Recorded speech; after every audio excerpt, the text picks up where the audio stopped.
ધોરણ 9 ચેપ્ટર 9 મૂળભૂત હકો, મૂળભૂત ફરજો અને રાજ્યનીતિના માર્ગદર્શક સિદ્ધાંતો.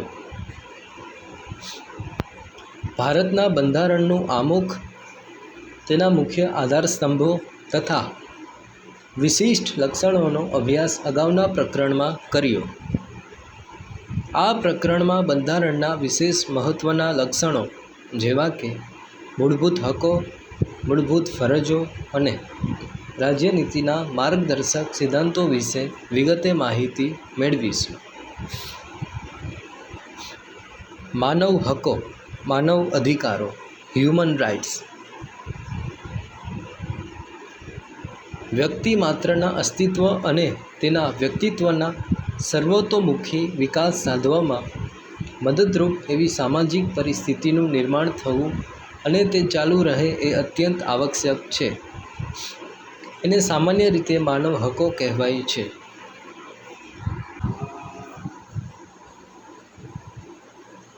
દરેક લોકશાહી દેશમાં તેના નાગરિકને કેટલાક પાયાના હકો આપવામાં આવ્યા છે. એ બધા હકો વ્યક્તિ કોઈપણ જાતના ભેદભાવ વિના ભોગવી શકે એ માટે એ હકોના રક્ષણની ખાતરી આપવામાં આવી હોય છે અને સમાજ અને રાષ્ટ્ર દ્વારા તેનો સ્વીકાર કરવામાં આવ્યો હોય છે. વ્યક્તિનો મનુષ્ય તરીકે જન્મ થતાની સાથે જ તે કેટલાક પાયાના હકોનો હકદાર બને છે. તેને માનવ હકો કહેવામાં આવે છે. સંયુક્ત રાષ્ટ્રોની મહાસભાએ યુએને તારીખ 10 ડિસેમ્બર 1948ના રોજ માનવ અધિકારો જાહેર કર્યા. તેથી 10મી ડિસેમ્બરને માનવ હક દિન તરીકે આપણે ઉજવીએ છીએ.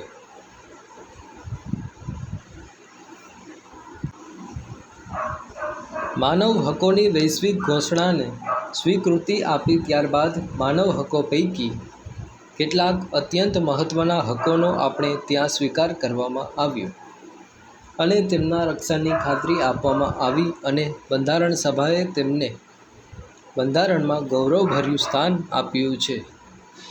આમ જે માનવ હકોને કાયદાકીય પીઠબળ આપીને બંધારણમાં સમાવ્યા તેને મૂળભૂત હકો કહેવામાં આવે છે. આ માનવ હકો મનુષ્યનું મનુષ્ય તરીકેનું ગૌરવ જાળવી રાખવાના હેતુથી ઘોષિત કરાયા છે. મનુષ્યનું અસ્તિત્વ ટકાવી રાખવા માટે તેની ન્યૂનતમ જરૂરિયાતો જેવી કે રોટી, કપડાં, મકાન, શિક્ષણ અને આરોગ્ય તેને ગૌરવપૂર્વક અને સન્માનજનક સ્થિતિમાં પ્રાપ્ત થઈ શકે. ઉપરાંત તે સર્વતોમુખી વિકાસ સાધી શકે તે જાતનું રાજકીય અને સામાજિક વાતાવરણ મળી રહે એનો રાજ્યએ સ્વીકાર કરીને તેના રક્ષણની બાંયધરી આપવામાં આવી છે.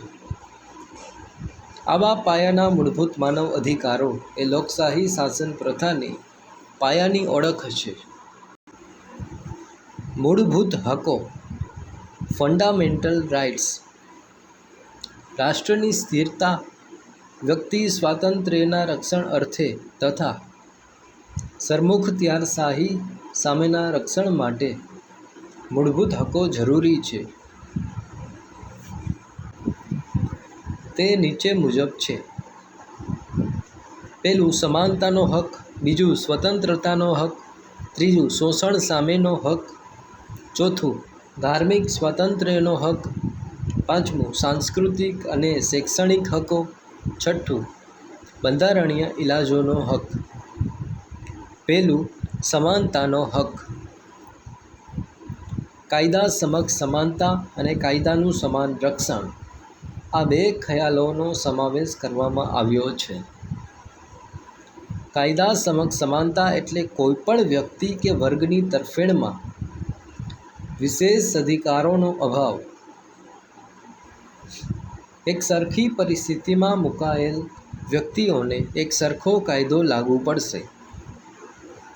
આ હક મુજબ વ્યક્તિઓ વચ્ચે જાતિ, જ્ઞાતિ, લિંગ, જન્મસ્થાન, આવક કે શિક્ષણના કારણોસર ભેદભાવ રાખવામાં આવશે નહીં. તેમની સાથે કાયદાનો વ્યવહાર એક સરખો રહેશે. વડાપ્રધાનથી માંડીને પટ્ટાવાળા સુધીની કક્ષાવાળી વ્યક્તિએ પોતે કાયદા વિરુદ્ધનું કૃત્ય કરેલ હોય તો તે બદલ સામાન્ય નાગરિકની જેમ સમાન ધોરણે તે જવાબદાર રહેશે અને સામાન્ય અદાલતના ચુકાદાને આધીન રહેશે. જો કે રાષ્ટ્રપ્રમુખ કે રાજ્યપાલ વગેરેને કેટલાક વિશેષ અધિકારો અપાયા છે. કાયદાના સમાન રક્ષણનો અર્થ થાય છે કે સમાન સંજોગોમાં કાયદાનો વ્યવહાર સમાન જ હોવો જોઈએ. કોઈ વ્યક્તિ કે વર્ગને અલગ રાખી તેમના પ્રત્યે ભેદભાવ દર્શાવતો કાયદો રાજ્ય ઘડી શકે નહીં. દરેક કાયદો તમામને માટે એક સરખી રીતે લાગુ પડવો જોઈએ. કોઈપણ નાગરિકને દુકાનો, નાસ્તાગૃહો, હોટલો, જાહેર મનોરંજનના સ્થળોએ પ્રવેશ મેળવવાનો, જાહેર સ્થળોનો ઉપયોગ કરવાનો, જાહેર રસ્તા, તળાવો કે કૂવાઓનો વપરાશ કરવાની તમામને એક સરખી સમાન તક આપવામાં આવી છે. સ્ત્રીઓ અને બાળકો માટે ખાસ કાયદાકીય જોગવાઈઓ લિંગના આધારે ભેદભાવ ગણાશે નહીં. તે જ પ્રમાણે સમાજની અનુસૂચિત જાતિ, અનુસૂચિત જનજાતિઓ તેમજ સામાજિક અને શૈક્ષણિક રીતે પછાત વર્ગોની ઉન્નતિ માટે રાજ્યને ખાસ જોગવાઈ કરતા રોકશે નહીં. સરકારી નોકરીઓમાં કે ઉચ્ચ અભ્યાસમાં પ્રવેશ મેળવવા માટે અનામત બેઠકોની અલગ જોગવાઈ એ સમાનતાના હકનો ભંગ ગણાશે નહીં. રાજ્યોની જાહેર નોકરીઓમાં નિમણૂક સંબંધી બાબતોમાં તમામ નાગરિકો માટે સમાન તક રહેશે. જો કે નોકરી સંબંધી જરૂરી લાયકાતો નક્કી કરવાની રાજ્યને છૂટ આપવામાં આવી છે. સામાજિક ન્યાય અને વ્યક્તિના ગૌરવની ખાતરી સ્વરૂપે અસ્પૃશ્યતાની નાબૂદી કરીને અસ્પૃશ્યતાનું કોઈપણ સ્વરૂપમાં આચરણ પર પ્રતિબંધ છે અને શિક્ષાપાત્ર ગુનો બને છે. સમાજમાં કૃત્રિમ ભેદભાવો ઊભા કરતા ઇલકાબો અને ખિતાબો દૂર કરવામાં આવ્યા છે. જેમ કે નામની આગળ સર, દિવાનજી, રાવ બહાદુર જેવા વિશેષણો લાગતા હતા તે દૂર થયા છે. સ્વતંત્રતા પછી જુદા જુદા ક્ષેત્રોમાં તેમના વિશિષ્ટ પ્રદાનને અને સિદ્ધિઓને ધરાવતી વ્યક્તિઓને બિરદાવવા માટે સરકાર દ્વારા ભારત રત્ન, પદ્મભૂષણ, પદ્મવિભૂષણ, પદ્મશ્રી જેવા વિશિષ્ટતાદર્શક એવોર્ડ આપવામાં આવે છે. લશ્કરી સેવાઓમાં પરમવીર ચક્ર અપાય છે. લશ્કરી સેવાઓમાં નામની આગળ general, major, chief marshal, field marshal જેવા વિશેષણો લાગે છે તે સમાનતાના હકનો ભંગ ગણવામાં આવતો નથી.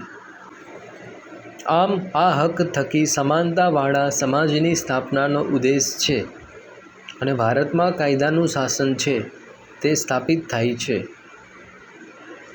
અલગ પ્રકારના સમૂહો કે વર્ગો માટે તેમની અલગ વિશિષ્ટ સેવાઓના સંદર્ભમાં અલગ પ્રકારની કાયદાકીય જોગવાઈ હોઈ શકે છે.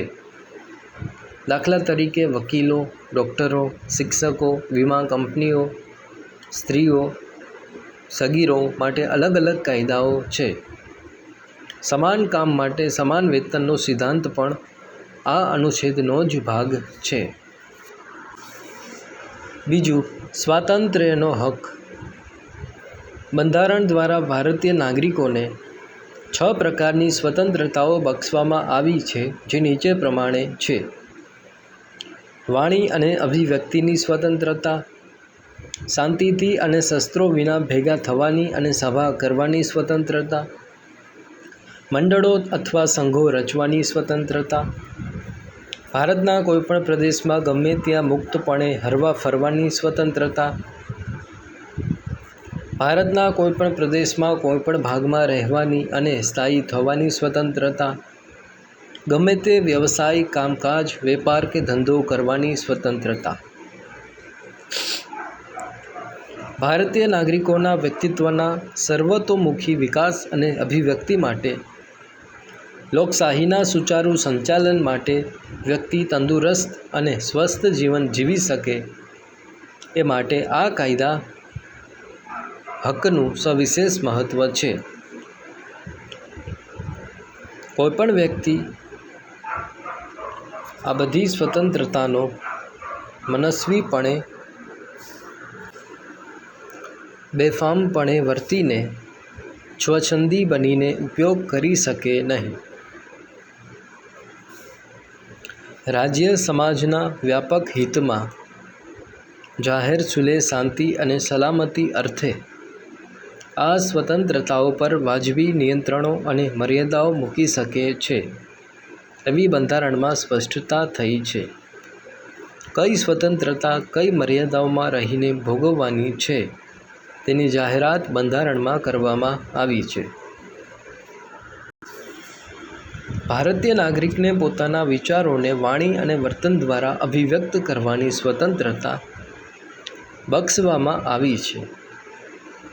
લેખિત યા મૌખિક કે આંગિક અભિનય થકી એ વ્યક્ત કરી શકે છે, પરંતુ તે મુજબ અમર્યાદિત કે નિરંકુશ રીતે વર્તવાની કોઈને છૂટ નથી. કેટલાક વાજબી નિયંત્રણો કે મર્યાદાઓ બંધારણે મૂક્યા છે, જેવા કે ભારતનું સાર્વભૌમત્વ અને અખંડિતતા, રાજ્યની સલામતી, વિદેશી રાજ્યો સાથે મૈત્રીપૂર્ણ સંબંધો, જાહેર વ્યવસ્થા એટલે જાહેર શાંતિ, સુલેહ અને સલામતી, નીતિમત્તા, શિષ્ટતાના હિતમાં, અદાલતી તિરસ્કાર, બદનક્ષી, ગુનાની હિંસાની ઉશ્કેરણી જેવી બાબતોને ધ્યાનમાં લઈને આ સ્વતંત્રતાઓના હકનો ઉપયોગ કરવા પર રાજ્ય કાયદા દ્વારા વાજબી નિયંત્રણો મૂકી શકે છે. આ ઘણી બધી મર્યાદાઓ વાજબી છે કે નહીં તે નક્કી કરવાની સત્તા ન્યાયતંત્રની છે. અખબારી સ્વાતંત્ર્યમાં વિચારો અને અભિપ્રાયો થકી જાહેર હિતને આગળ ધપાવવાનો હેતુ છે, પરંતુ આ સ્વાતંત્ર્યનો અલગ ઉલ્લેખ થયો નથી. અભિવ્યક્તિની સ્વતંત્રતામાં તેનો સમાવેશ થઈ જાય છે. તાજેતરમાં 2009માં થયેલા બંધારણમાં સુધારા મુજબ 6 થી 14 વર્ષ સુધીની ઉંમરના તમામ બાળકોને નિઃશુલ્ક અને ફરજિયાત પ્રાથમિક શિક્ષણ મેળવવાનો મૂળભૂત અધિકાર છે. ગુનાના સમયે વ્યક્તિનું કૃત્ય ગુનો ન ગણાતું હોય તો તેને સજા કરી શકાય નહીં, તેમજ સજાની નિર્ધારિત જોગવાઈથી વધુ સજા કે એકના એક ગુના માટે એકથી વધુ વખત વ્યક્તિને સજા થઈ શકતી નથી. કાયદા દ્વારા સ્થાપિત જોગવાઈ મુજબ કોઈપણ વ્યક્તિને એના જીવન અને અંગત સ્વાતંત્ર્યથી વંચિત કરી શકાય નહીં. ધરપકડ કરાયેલ વ્યક્તિને ધરપકડ કરવાના કારણોની શક્ય તેટલી ત્વરાથી જાણ કર્યા સિવાય કસ્ટડીમાં રાખી શકાશે નહીં. તેને પસંદગીના ધારાશાસ્ત્રીની એટલે કે વકીલની સલાહ લેવાના અને બચાવ કરવાના તેના અધિકારનો ઇનકાર કરી શકાશે નહીં. તેમજ ધરપકડ કરાયેલ અને કસ્ટડીમાં રખાયેલ દરેક વ્યક્તિને તેની ધરપકડ કર્યાના 24 કલાકમાં સૌથી નજીકના મેજિસ્ટ્રેટ સમક્ષ રજૂ કરવામાં આવશે. મેજિસ્ટ્રેટની પરવાનગી વિના કોઈપણ વ્યક્તિને કસ્ટડીમાં રાખી શકાશે નહીં. પ્રતિબંધક અટકાયતી ધારા હેઠળ જે વ્યક્તિની ધરપકડ કરાયેલ હોય તેવી વ્યક્તિને ઉપર્યુક્ત બાબતો લાગુ પડશે નહીં. નિવારક અટકાયત, પ્રતિબંધિત અટકાયત. રાજ્યને એમ લાગે કે કોઈ વ્યક્તિ તરફથી કોઈ ગુનાહિત કૃત્ય કે પ્રવૃત્તિ થવાની સંભાવના છે તો સાવચેતીના પગલાં તરીકે તેને નિવારક અટકાયત ધારા હેઠળ ધરપકડ કરી શકાય. આ ધારાનો હેતુ અટકાયતીને તેણે કૃત્ય કર્યા બદલ તેને શિક્ષા કરવાનો નથી, પરંતુ રાજ્ય, સમાજ કે કોઈ વ્યક્તિ વિરુદ્ધ ગુનાહિત કૃત્ય કરતો તેને અટકાવવાનો છે. આ કાયદા હેઠળ અટકાયતીને 3 માસ કરતાં વધુ સમય માટે અટકાયતમાં રાખવાની સત્તા મળતી નથી.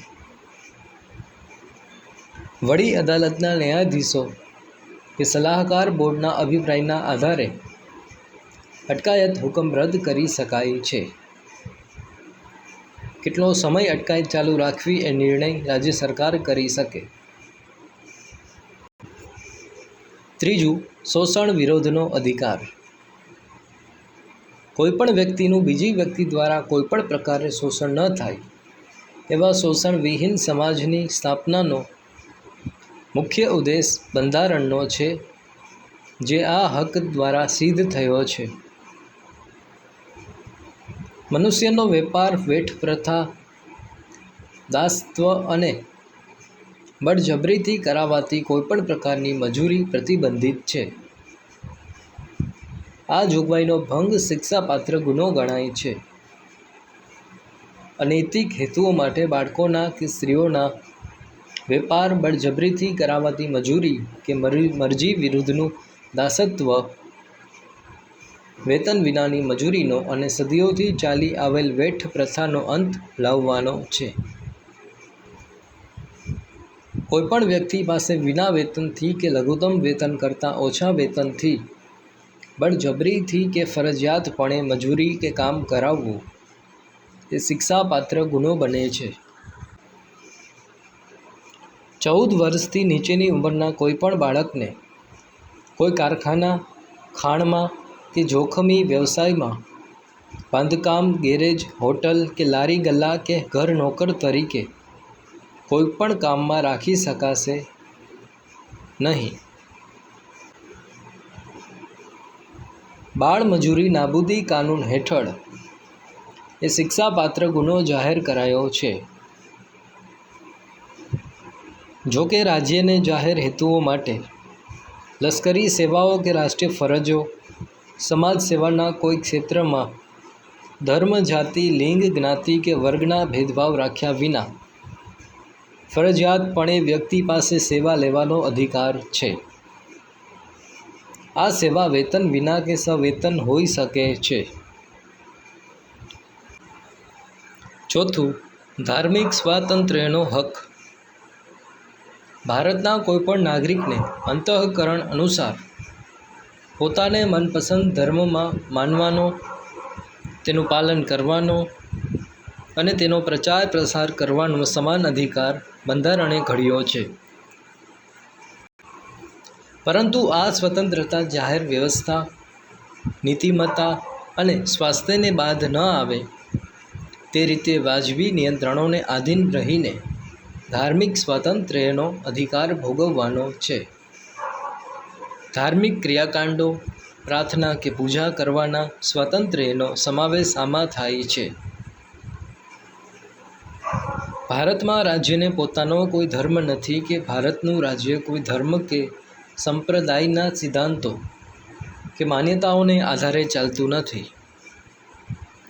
રાજ્ય કોઈપણ સમુદાયની ધાર્મિક બાબતોમાં અને ધાર્મિક માન્યતાઓમાં દખલગીરી કરી શકશે નહીં. ધાર્મિક અને સખાવતી હેતુઓ માટે સંસ્થાઓ સ્થાપવાનો અને તેમનું સંચાલન અને વહીવટ કરવાની સ્વતંત્રતા પણ ધાર્મિક સમૂહોને આપવામાં આવી છે. કોઈપણ રાજ્ય જાહેર કરવેરા દ્વારા ઊભા કરાયેલા જાહેર ફંડનો ઉપયોગ કોઈ ખાસ ધર્મ કે સંપ્રદાયના લાભ કે અભિવૃદ્ધિ માટે કરી શકાય નહીં. સરકારી ગ્રાન્ટમાંથી ચલાવાતી કોઈપણ શૈક્ષણિક સંસ્થામાં ધાર્મિક શિક્ષણ આપી શકાશે નહીં કે ધાર્મિક શિક્ષણમાં ભાગ લેવાની કે ધાર્મિક ઉપાસનામાં હાજર રહેવાની ફરજ પાડી શકાશે નહીં. પાંચમું, સાંસ્કૃતિક અને શૈક્ષણિક હકો. ભારતમાં વિવિધ ધર્મો, વિવિધ ભાષાઓ અને સંસ્કૃતિઓ ધરાવતા લોકો રહે છે. ભારતના પ્રદેશોમાં રહેતા લોકોને પોતાની આગવી ભાષા, લિપિ, સંસ્કૃતિની ઓળખ અને તેના આધારે રચાયેલા વર્ગ સમૂહોને જાળવી રાખવાનો અધિકાર છે. કોઈપણ શૈક્ષણિક સંસ્થાઓ કે જે રાજ્યની ગ્રાન્ટ પર નિર્ભર હોય તેમાં ધર્મ, જાતિ, જ્ઞાતિ, ભાષા કે તેવા કોઈ એક કારણસર કોઈ નાગરિકને પ્રવેશ આપવાનો ઇનકાર કરી શકાશે નહીં. જો કોઈ ઉમેદવાર ચૂંટણીમાં ધર્મ કે જાતિ કે ભાષાના ધોરણે પોતાને મત આપવાની અપીલ કરે તો તે લોક પ્રતિનિધિત્વ ધારાની કલમ 123(3) હેઠળ ગેરરીતિ ગણાય છે. કોઈપણ રાજ્ય કોઈ કાયદો ઘડીને નાગરિકો કે તેના કોઈ વિભાગ પર કોઈ સંસ્કૃતિ કે કોઈ ભાષાના પાયા પર રચાયેલી તમામ લઘુમતીઓને તેમની પસંદગીની શૈક્ષણિક સંસ્થાઓની સ્થાપના અને વહીવટ કરવાનો અધિકાર આપશે. રાજ્ય પણ કોઈ ધર્મ કે ભાષા પર રચાયેલી લઘુમતી સંસ્થાઓને રાજ્ય નિધિમાંથી અપાતી શૈક્ષણિક સહાય કે શૈક્ષણિક શિષ્યવૃત્તિઓ જેવા લાભોમાં માત્ર એ કારણોસર ભેદભાવ કરશે નહીં. આવી લઘુમતી સંસ્થાઓની મિલકતનું ફરજિયાત સંપાદન કે પોતાના હસ્તક લેવા ઈચ્છે તો રાજ્ય જરૂરી વળતર આપીને જ કરી શકે છે. આમ શૈક્ષણિક સંસ્થાઓના સંદર્ભે મહત્વપૂર્ણ જોગવાઈઓ બંધારણમાં કરવામાં આવી છે. છઠ્ઠું, બંધારણીય ઇલાજોનો હક. ગમે તેટલા સારા કાયદાઓ ઘડવામાં આવે, મૂળભૂત હકોની જોગવાઈ કરવામાં આવે, પરંતુ જો તેનો અમલ યોગ્ય રીતે ન થાય તો આવી સ્વતંત્રતાનો કે અધિકારનો કોઈ અર્થ સરતો નથી. તેથી આ હકોના અમલ માટે બંધારણમાં જોગવાઈ કરવામાં આવી છે જે અનુસાર મૂળભૂત હકોના ભંગ બદલ સીધા જ સર્વોચ્ચ અદાલતમાં કે વડી અદાલતમાં જઈને દાદ માંગવાના અધિકારને પણ મૂળભૂત હક તરીકે સ્વીકાર કરવામાં આવ્યો છે. સર્વોચ્ચ અદાલત મૂળભૂત હકોના રક્ષણની અગત્યની ભૂમિકા ભજવે છે. આ અંગે અદાલત જરૂરી લાગે તે પ્રકારના યોગ્ય આદેશો, સૂચના કે આજ્ઞાપત્રો, હુકમનામા કાઢવાની વિશાળ સત્તા તેને બંધારણમાં બક્ષવામાં આવી છે, જે અંગે કોઈ વાંધો લઈ શકતું નથી. મૂળભૂત અધિકારોનો ભંગ થયાની કોઈ રાજ્યની ફરિયાદ કરવામાં આવે તો તેનો યોગ્ય ઉપાય કરવાનું સર્વોચ્ચ અદાલત માટે જરૂરી છે. ડૉક્ટર બાબા સાહેબ આંબેડકરે આ હકને બંધારણના આત્મા સમાન કહ્યો છે. સંસદ કાયદા દ્વારા આવા હુકમો બહાર પાડવાની સત્તા અન્ય કોઈ અદાલતને સુપરત કરી શકે છે. મૂળભૂત અધિકારોનો ભંગ થતો હોય કે તે સાથે અસંગત હોય તેવો કાયદો ઘડતા રાજ્ય વિધાનસભાને સર્વોચ્ચ અદાલત અટકાવી શકે છે.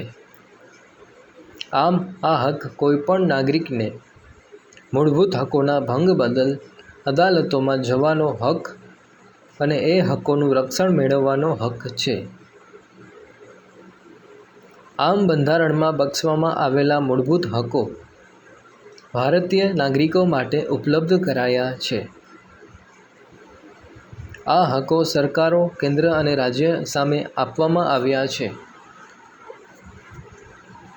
મૂળભૂત હકો બધા સમય માટે બધા નાગરિકો માટે ઉપલબ્ધ છે, પરંતુ કટોકટીના સંજોગોમાં અમુક મૂળભૂત હકો સ્થગિત કરી શકાય છે. કોઈપણ નાગરિકના મૂળભૂત હકો છીનવાઈ જાય તેવા કોઈપણ કાયદાઓ રાજ્યો ઘડી શકતું નથી. મૂળભૂત ફરજો. ભારતમાં પ્રાચીન સમયથી જ લોકો હકો કરતાં ફરજો પ્રત્યે વધુ સભાન હતા. જેમ નાગરિકોને કેટલાક મૂળભૂત હકો આપવામાં આવ્યા છે, તેમ નાગરિકોની કેટલીક મૂળભૂત ફરજોનો સમાવેશ 1976માં બંધારણમાં સુધારો કરીને કરવામાં આવ્યો છે. ફરજોનો સમાવેશ મૂળભૂત ફરજો દ્વારા દેશપ્રેમ, રાષ્ટ્રીય ભાવના, કેટલાક ઉચ્ચ આદર્શો અને મૂલ્યો પ્રત્યે નાગરિકોમાં જાગૃતિ લાવીને રાષ્ટ્રની ઉન્નતિ માટે નાગરિકોને પ્રતિબદ્ધ કરવાનો હેતુ હતો. રાષ્ટ્રની એકતા, અખંડિતતા અને સાર્વભૌમત્વના રક્ષણમાં પ્રત્યેક નાગરિક પોતાનું યથાશક્તિ યોગદાન આપે તે થકી સમાજમાં શાંતિ, સલામતી, સદ્ભાવના, સંવાદિતા અને કોમી એખલાસની ભાવના જાળવી રાખવાનું કર્તવ્ય પ્રત્યેક નાગરિકનું દેશ અને સમાજ પ્રત્યે છે તેનું સ્મરણ કરાવવાનો છે. પાઠ્યપુસ્તકોના પ્રથમ પાના પર આ ફરજો દર્શાવવામાં આવી છે. પહેલું, બંધારણનું પાલન કરવું તેમજ બંધારણમાં વ્યક્ત થયેલા આદર્શો અને સંસ્થાઓ તથા રાષ્ટ્રગીત, રાષ્ટ્રધ્વજનો આદર કરવો. બીજું, સ્વાતંત્ર્ય સંગ્રામના ઉદાત્ત વિચારો અને પ્રેરણાદાયી આદર્શોનો આદર કરવો અને તે અનુસાર વર્તવું. ત્રીજું, ભારતના સાર્વભૌમત્વ, એકતા અને અખંડિતતાનું સમર્થન કરવું અને તેનું રક્ષણ કરવું. ચોથું, જ્યારે જરૂર પડે ત્યારે અને હાકલ કરવામાં આવે ત્યારે દેશનું રક્ષણ અને રાષ્ટ્રની સેવા કરવા માટે તત્પર રહેવું અને ઉત્સાહભેર જોડાવું. પાંચમું, ભારતના બધા લોકો વચ્ચે ભાઈચારાની ભાવનામાં વૃદ્ધિ કરવી, લોકો વચ્ચે સુસંવાદિતા સ્થાપવી અને સ્ત્રીઓના ગૌરવને હાનિ પહોંચાડનારા વ્યવહારોનો ત્યાગ કરવો. છઠ્ઠું, રાષ્ટ્રના સમૃદ્ધ અને સમન્વિત સાંસ્કૃતિક વારસાનું જતન કરવું. સાતમું, જંગલો, સરોવર, નદીઓ અને વન્યજીવો સહિત કુદરતી પર્યાવરણનું રક્ષણ કરવું અને સમૃદ્ધ કરવું તથા સજીવો પ્રત્યે અનુકંપા રાખવી. આઠમું, વૈજ્ઞાનિક અભિગમ, માનવવાદ અને શોધ વૃત્તિનો વિકાસ કરવો. નવમું, જાહેર માલ મિલકતનું રક્ષણ કરવું અને હિંસાનો ત્યાગ કરવો. દસમું, વૈયક્તિક અને સામૂહિક પુરુષાર્થના ક્ષેત્રોમાં ઉત્કૃષ્ટતા સિદ્ધ કરવા સતત પ્રયત્નશીલ રહેવું, જેથી રાષ્ટ્ર પ્રગતિ અને સિદ્ધિના સોપાનો ઉત્તરોત્તર સર કરતું રહે. 11મું, મફત, ફરજિયાત અને સાર્વત્રિક રીતે શિક્ષણ પોતાના બાલ્યને આપવું એ તેના માતા પિતાની ફરજ રહેશે. ભારતમાં 6 જાન્યુઆરીને મૂળભૂત ફરજ દિન તરીકે ઉજવવાનું નક્કી થયું છે. આ બધી ફરજો પૈકી કેટલીક ફરજોને કાનૂની પીઠબળ છે. એનું પાલન નહીં કરનારને સજા થાય છે. નાગરિકો ફરજોનું પાલન કરે એ માટે તેમનામાં સભાનતા અને જાગૃતતા ઊભી કરવાનો પ્રયાસ શિક્ષકોએ પ્રયત્નશીલ બનીને કરવો જોઈએ. સમાજમાં પ્રવર્તતા કેટલાક સામાજિક દૂષણો કે અનિષ્ટો જેવા કે અસ્પૃશ્યતા, વેઠ પ્રથા, બાળમજૂરી, સ્ત્રી શોષણ, જાતીય સતામણી, દહેજ પ્રથા, સ્ત્રી ભ્રૂણ હત્યા, કુરિવાજો, અંધશ્રદ્ધા વહેમ સદંતર નાબૂદ થાય એ જોવાની જવાબદારી અને ફરજ નાગરિક તરીકે આપણી છે. સંવેદનશીલ અને જાગૃત નાગરિક તરીકે આપણે શું કરવું જોઈએ તેની સ્પષ્ટ દિશા સૂચન આ ફરજો આપણને આપે છે.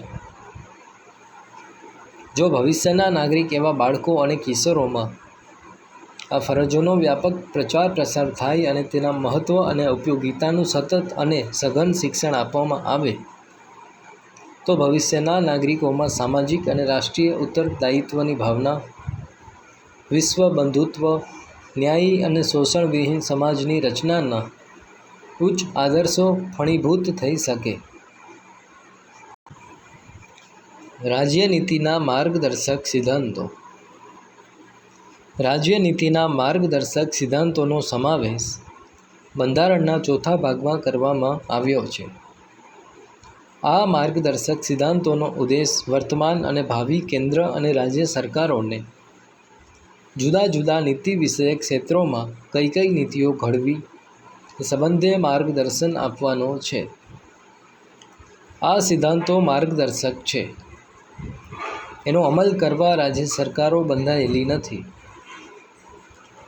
પરંતુ નીતિ ઘડતરમાં આ સિદ્ધાંતોને કેન્દ્રમાં રાખીને નીતિઓ ઘડવાની અને તેનો અમલ કરવાની રાજ્યની નૈતિક ફરજ છે.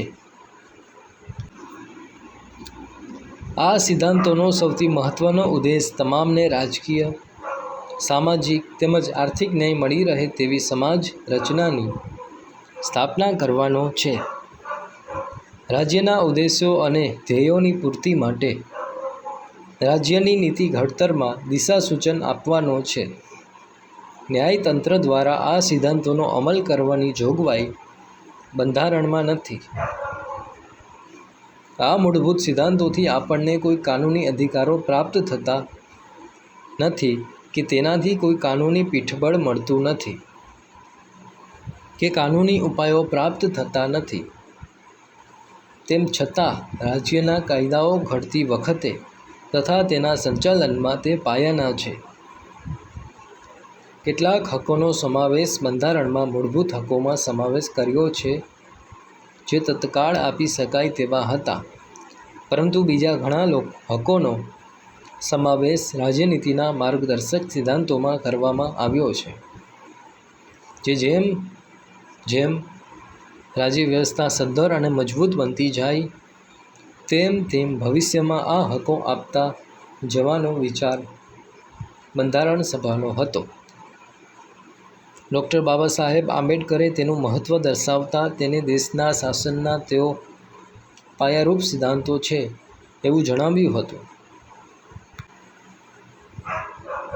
આપણા બંધારણમાં રાજકીય લોકશાહી સ્થાપવાનો આપણે પ્રયાસ કર્યો છે, પરંતુ સામાજિક અને આર્થિક લોકશાહીની સ્થાપના વિના રાજકીય લોકશાહી અધૂરી છે. આ માર્ગદર્શક સિદ્ધાંતોને વિવિધ વિભાગોમાં દર્શાવીને જાણકારી મેળવીએ.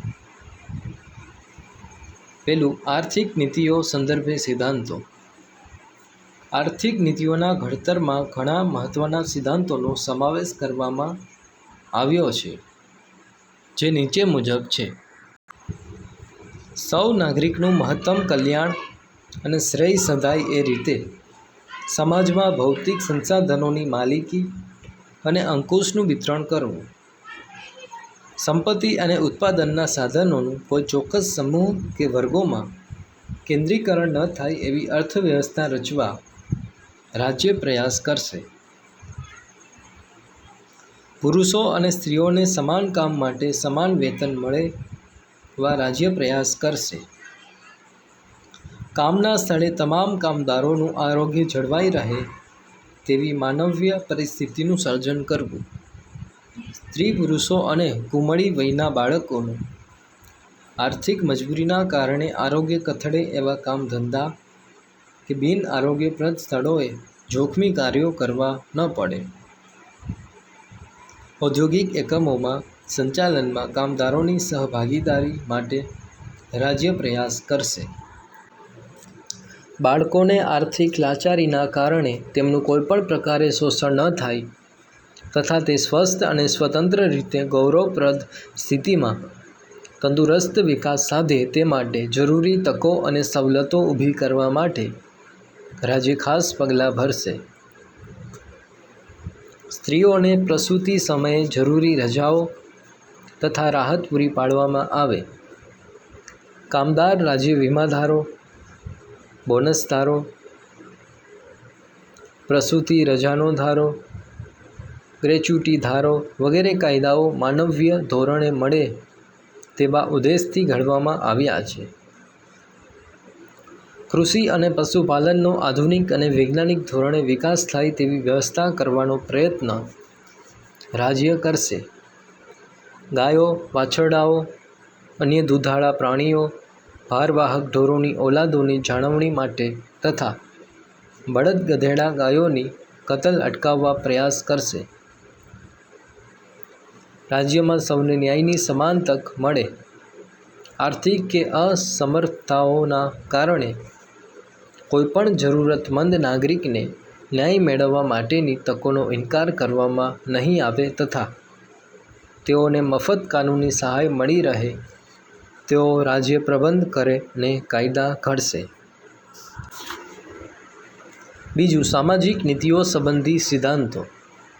અનુસૂચિત જાતિઓ, અનુસૂચિત જનજાતિઓ, વંચિત સમૂહો જેવા સમાજના નબળા વર્ગોના શૈક્ષણિક અને આર્થિક હિતોના ઉત્કર્ષ માટે રાજ્યએ વિશેષ પ્રયાસો કાળજીપૂર્વક કરવાના રહેશે, જેથી સામાજિક અન્યાય અને શોષણ સામે તેમનું રક્ષણ કરશે. ભારતમાં રહેતા તમામ નાગરિકોને માટે સમાન દીવાની કાયદો ઘડવા યુનિફોર્મ સિવિલ કોડ, ન્યાય વ્યવસ્થાનું સંચાલન કરીને સૌને ન્યાય મળી રહે એ રીતે રાજ્ય પ્રયત્ન કરશે. લગ્ન વિચ્છેદ, ભરણ પોષણ, સગીરો, દત્તક વિધાન, વસિયત વગેરેમાં એક સરખો દીવાની કાયદો ઘડીને સામાજિક ન્યાયની દિશામાં સરકાર પગલાં ભરશે. રાજ્યમાં સૌ નાગરિકોને કામ કરવાનો હક પ્રાપ્ત થાય. વૃદ્ધાવસ્થા, માંદગી કે અમંગલ પ્રસંગે વિના વાકે વેઠવી પડતી તંગીના અન્ય પ્રસંગે શિક્ષણ અને જાહેર સહાય પ્રાપ્ત થાય તે માટે અસરકારક જોગવાઈઓ કરશે. ત્રીજું, રાજકીય અને વિદેશ નીતિ વિષયક સિદ્ધાંતો. રાજ્ય ગ્રામ પંચાયતોની સ્થાપના કરવા માટે જરૂરી પગલાં ભરશે. તેઓ સ્વરાજ્યના એકમ તરીકે કાર્ય કરી શકે તે માટે તેમને જરૂરી સત્તા અને અધિકારો અને આર્થિક સહાય આપશે. રાજ્ય સેવાઓમાં ન્યાયતંત્રને કારોબારીથી અલગ અને સ્વતંત્ર કરવા પગલાં ભરશે, જેથી ન્યાયાધીશો નિષ્પક્ષ, નીડર અને નિર્ભીક રીતે ન્યાય ચૂકવી શકે. આંતરરાષ્ટ્રીય શાંતિ, સલામતી અને ઉન્નતિ માટે રાષ્ટ્રો વચ્ચે ન્યાયી અને માનપૂર્વકના સંબંધો જાળવવા માટે આંતરરાષ્ટ્રીય કાયદાઓ અને સંધિઓને લગતી ફરજો પ્રત્યેનો આદર વધારવા અને આંતરરાષ્ટ્રીય મતભેદો અને તકરારી પ્રશ્નોનું લવાદ દ્વારા શાંતિમય નિરાકરણ લાવવાનો પ્રયત્ન રાજ્ય કરશે અને એ બાબતોને અગ્રીમ પ્રોત્સાહન આપશે. ચોથું, શૈક્ષણિક અને સાંસ્કૃતિક નીતિઓ સંબંધી સિદ્ધાંતો. 14 વર્ષની ઉંમર સુધીના તમામ બાળકોને બંધારણના આરંભ થયાના 10 વર્ષની અંદર મફત અને ફરજિયાત શિક્ષણ પ્રાપ્ત થાય એ માટે રાજ્ય પ્રયાસ કરશે, જે હવે 2009થી મૂળભૂત હક બન્યો છે. રાષ્ટ્રીય મહત્ત્વ તરીકે જાહેર કરાયેલા દરેક કલાત્મક અને ઐતિહાસિક મહત્ત્વ ધરાવતા સ્મારકો, સ્થળો, કલાકૃતિઓ, ઇમારતોનું, પદાર્થોનું યથાપ્રસંગ લૂંટફાટ, બગાડ, વિકૃતિ, સ્થળાંતર, નિકાલ કે તેનો નાશ થતો અટકાવવાનો અને રક્ષણ કરવાની રાજ્યની ફરજ રહેશે. આમ રાષ્ટ્રના સાંસ્કૃતિક અને ઐતિહાસિક વારસાનું યોગ્ય રીતે જતન થાય તે જોવાનો ઉદ્દેશ છે. પાંચમું, આરોગ્ય વિષયક નીતિઓ સંબંધી સિદ્ધાંતો. લોકોનું આરોગ્ય અને પોષણનું સ્તર સુધરે એ માટે રાજ્ય પ્રયાસ કરે તથા જાહેર આરોગ્ય અને જનસુખાકારી વધારવાને માટેના પગલાંને રાજ્ય પોતાની પ્રાથમિક ફરજોમાં ગણશે. આરોગ્ય માટે હાનિકારક એવા કેફી પદાર્થો, પીણા, નશાયુક્ત માદક દ્રવ્યો વગેરે પર રાજ્ય પ્રતિબંધ મૂકવાનો પ્રયાસ કરશે. ઔષધિના હેતુઓ સિવાયના માદક પીણા, ડ્રગ્સ અને નશાયુક્ત પદાર્થોના ઉપયોગ પર પ્રતિબંધ મૂકશે. દેશના પર્યાવરણનું રક્ષણ થાય અને તેમાં જરૂરી સુધારા થાય એ માટે રાજ્ય પ્રયાસ કરે. દેશના જંગલો અને વન સૃષ્ટિના રક્ષણ માટેનો ખાસ પ્રબંધ રાજ્ય કરશે. કામદારોને કામના સ્થળે આરોગ્યપ્રદ વાતાવરણ પ્રાપ્ત થાય તથા નવરાશની પળોમાં સામાજિક અને સાંસ્કૃતિક વિકાસની પૂરતી તકો તેઓને પૂરી પાડીને માનસિક તંદુરસ્તી બક્ષવા માટે મનોરંજનની સુવિધા મળી રહે તેવા પ્રયત્નો રાજ્યોને કરવા જણાવેલ છે. આમ રાજ્યનીતિના માર્ગદર્શક સિદ્ધાંતોનો હેતુ એવી સમાજ વ્યવસ્થા અને રાજ્ય વ્યવસ્થા ઊભી કરવાનો છે, જેમાં શક્ય હોય એટલું સત્તાનું વિકેન્દ્રીકરણ થાય. ધાર્મિક કે જ્ઞાતિ આધારિત ભેદભાવ રહિતની સમાજ રચનાનું, સમતામૂલક, શોષણમુક્ત અને કલ્યાણલક્ષી સમાજ વ્યવસ્થા અને અર્થવ્યવસ્થા સ્થાપવાનો ઉદ્દેશ છે. અર્થાત સામાજિક લોકશાહી અને આર્થિક લોકશાહીની સ્થાપનાનો છે. સામાજિક સલામતી દ્વારા સમાજના નબળા વર્ગોના ઉત્કર્ષ માટે વિવિધ કલ્યાણકારી યોજનાઓનો અમલ રાજ્ય કરશે એવી અપેક્ષા રાખવામાં આવી છે. લોકશાહી કેવળ રાજકીય ક્ષેત્ર પૂરતી સીમિત ન રહે, પણ સામાજિક અને આર્થિક ક્ષેત્ર સુધી તેનું વિસ્તરણ થવું જોઈએ, જે થકી શોષણ અને અન્યાય મુક્ત એવી સમતામૂલક, ન્યાયી સમાજ વ્યવસ્થાનું સ્વપ્ન સાકાર કરવાની જવાબદારી રાજ્ય સરકારને શિરે મૂકવામાં આવી છે. મૂળભૂત હકો રાજ્યની સત્તાને મર્યાદિત કરે છે, જ્યારે રાજ્યનીતિના માર્ગદર્શક સિદ્ધાંતો રાજ્યની સત્તાને વિસ્તારે છે. મૂળભૂત હકો રાજકીય લોકશાહી સ્થાપે છે, જ્યારે સિદ્ધાંતો સામાજિક અને આર્થિક લોકશાહી સ્થાપવાનું ધ્યેય ધરાવે છે. તેમની વચ્ચે કોઈ વિરોધ નથી, તેઓ એકબીજાના પૂરક છે. પ્રવૃત્તિ: શું આપણું બંધારણ આપણા મૂળભૂત હકોના રક્ષક વાલી તરીકે સફળ રહ્યું છે ખરું? શાળામાં ચર્ચા સભા, મોક પાર્લામેન્ટ યોજો. મતદાતા જાગૃતિ દિનની શાળામાં ઉજવણી કરીએ તથા એક ક્વિઝ સ્પર્ધાનું આયોજન કરીએ. માનવ હક અધિકાર દિનની ઉજવણી પ્રસંગે પ્રખર ધારાશાસ્ત્રી કે માનવ અધિકાર પંચના કોઈ સભ્ય સાથે પેનલ ચર્ચાનું આયોજન કરો. ગાંધી જયંતિ કે આંબેડકર જયંતિની ઉજવણી પ્રસંગે માનવ હકો, મૂળભૂત ફરજો કે માર્ગદર્શક સિદ્ધાંતો પર આધારિત સ્લોગન સ્પર્ધા યોજીને શાળાની આસપાસના વિસ્તારમાં જનજાગૃતિ અર્થે એક રેલીનું આયોજન કરીશું. મૂળભૂત હકો અને માર્ગદર્શક સિદ્ધાંતોમાં કોણ ચડિયાતું છે? માનવ હક દિનના દિવસે શાળામાં શિક્ષકો વિદ્યાર્થીઓની બાળ સંસદ યોજીશું. તમારા રહેણાંક વિસ્તારમાં વિવિધ પ્રકારે થતી બાળમજૂરી અંગેની મોજણી હાથ ધરીને તેને અટકાવવા તમે શું પગલાં ભર્યા, તેનો અહેવાલ તૈયાર કરો. 14મી નવેમ્બરે એટલે કે બાળ દિને બાળમજૂરી નાબૂદી ઝુંબેશના કાર્યક્રમો, રેલી, ચિત્ર સ્પર્ધા યોજવી અને સંબંધિત આવેદનપત્ર અધિકારીઓને આપવું. ડૉક્ટર આંબેડકરના જીવન કવન પર હસ્તલિખિત અંક કે પ્રોજેક્ટ કાર્ય કરાવીશું.